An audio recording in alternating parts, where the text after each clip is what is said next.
हिंदू सनातन धर्म चैनल पर आप सभी का फिर से एक बार स्वागत। आज हम जानेंगे पुत्रदा एकादशी का महात्म्य और उसकी कथा।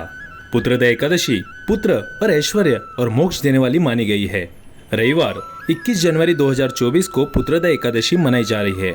हिंदू कैलेंडर के अनुसार प्रतिवर्ष पौष मास के शुक्ल पक्ष में ये एकादशी पड़ती है, जिसे पुत्रदा एकादशी के नाम से जाना जाता है। इस एकादशी व्रत के प्रभाव से व्रतधारी को पुत्रादि होकर अपार धन संपत्ति की प्राप्ति होती है। तो चलिए जानते हैं पुत्रदा एकादशी की व्रत कथा। इस एकादशी की कथा के अनुसार भद्रावती नामक नगरी में सुकेतुमान नाम का एक राजा राज्य करता था। उसके कोई पुत्र नहीं थे। उसकी स्त्री का नाम शैव्या था। वो निपुति होने के कारण सदैव चिंतित रहा करती थी। राजा के पितर भी रो रो कर पिंड लिया करते थे और सोचा करते थे कि इसके बाद हमको कौन पिंड देगा। राजा को भाई, बांधव, धन, हाथी, घोड़े, राज्य और मंत्री, इन सब में किसी से भी संतोष नहीं होता था। वो सदैव यही विचार करता था कि मेरे मरने के बाद मुझको कौन पिंडदान करेगा। बिना पुत्र के पितरों और देवताओं का ऋण मैं कैसे चुका सकूंगा।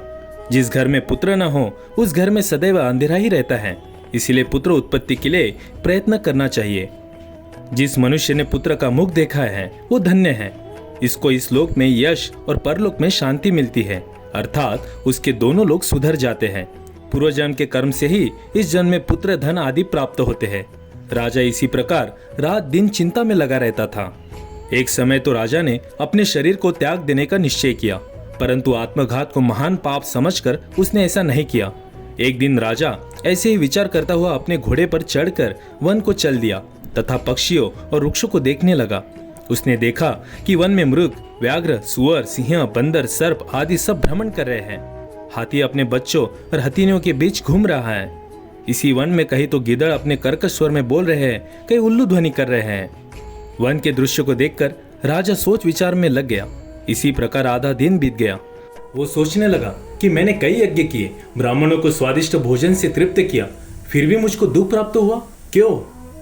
राजा प्यास के मारे अत्यंत दुखी हो गया और पानी की तलाश में इधर उधर घूमने लगा। थोड़ी दूरी पर राजा ने एक सरोवर देखा। उस सरोवर में कमल खिले थे तथा सारस, हंस, मगरमच्छ आदि विहार कर रहे थे। उस सरोवर के चारों तरफ मुनियों के आश्रम बने हुए थे। उसी समय राजा के दाहिने अंग फड़कने लगे। राजा शुभ शकुन समझकर घोड़े से उतरकर मुनियों को दंडवत प्रणाम करके बैठ गया।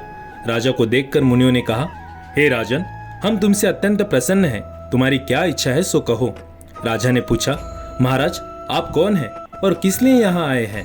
कृपा करके बताइए। मुनि कहने लगे कि हे राजन, आज संतान देने वाली पुत्रदा एकादशी है। हम लोग विश्वदेव हैं और इस सरोवर में स्नान करने के लिए आए हैं। ये सुनकर राजा कहने लगा कि महाराज, मेरी भी कोई संतान नहीं है। यदि आप मुझ पर प्रसन्न हैं तो एक पुत्र का वरदान दीजिए।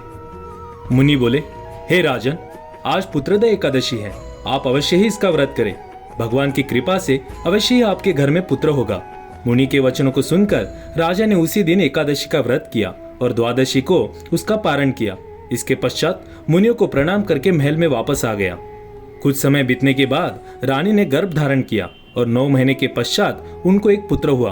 वो राजकुमार अत्यंत शूरवीर, यशस्वी और प्रजापालक हुआ। जो मनुष्य इस महात्म्य को पढ़ता या सुनता है उसे अंत में स्वर्ग की प्राप्ति होती है।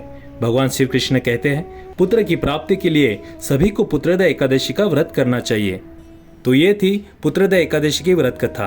आशा करता हूँ आप सभी को वीडियो अच्छा लगा होगा। अगर आपको ये वीडियो पसंद आया हो तो अपने दोस्तों और परिवार के साथ शेयर कीजिए और जपते रहिए हरे कृष्ण कृष्ण कृष्ण हरे हरे, हरे राम राम राम हरे हरे। इस तरह के वीडियो देखने के लिए और भगवान के बारे में और जानने के लिए इस चैनल को सब्सक्राइब कीजिए और लाइक और शेयर कीजिए। धन्यवाद।